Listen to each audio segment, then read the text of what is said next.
The one piece of Seahawks news that did come down here in the last couple of days is that the Seattle Seahawks had a lot of different levers and contractual buttons that they could push this offseason to free up cap space. And I presented a few of these on this channel in the last few months of straightforward ones that would seem to make sense, that would be no-brainers, that would be the first plan of attack that you would think the team would take in order to free up that said space. Be it Draymond Jones being cut, released, maybe traded if you could find someone to take him. Tyler Lockett is another guy out there as a possibility. Both of the fans, Rayshon Jenkins, but instead, the first lever the Seahawks actually end up pulling up here is they're going to convert Leonard Williams, the Big Cat's base to bonus. And then not only are they going to convert it to base to bonus, meaning that then what happens is that just increases the bonus amounts over through the rest of his contract. They then did not necessarily do it that way. They pushed it out as void years into 26 and 27. I would say if you're making me saying, what's the guess over the next thing that's going to happen because this goes down, is that the Seahawks wanted to create the cap space here to be able to get definitely some other new deal done on the other side of this. I would guess it would probably be a DK Metcalf contract, but could be as much maybe a Geno Smith extension.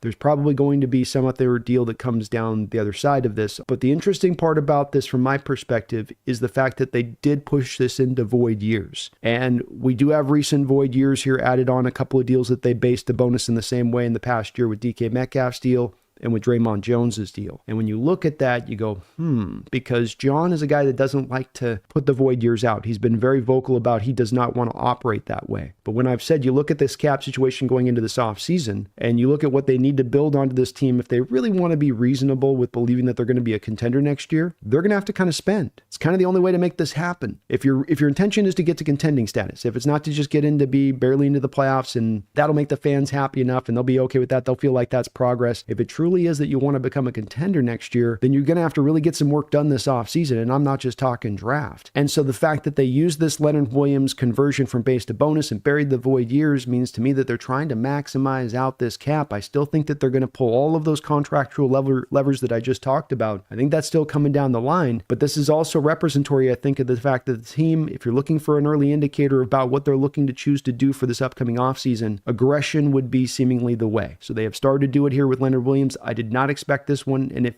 you had told me that this happened where, okay, they converted the base to bonus, I especially would not have necessarily expected that meant then they were going to put a lot of that into the void years of 26, 27, 28. You're going to put it way down the line on that. We go, oh, okay. So that means that you're really going to try to, angle out as much of this money as you can. So something to continue to monitor and track, but it is not an indicator that they're looking to go light this offseason. It's not an indicator of a one step back for the two step forward approach. My only hope there is that if you're going to take this alternative road then and go be a contender, then be aggressive in order to get that done. This is a move that's just that.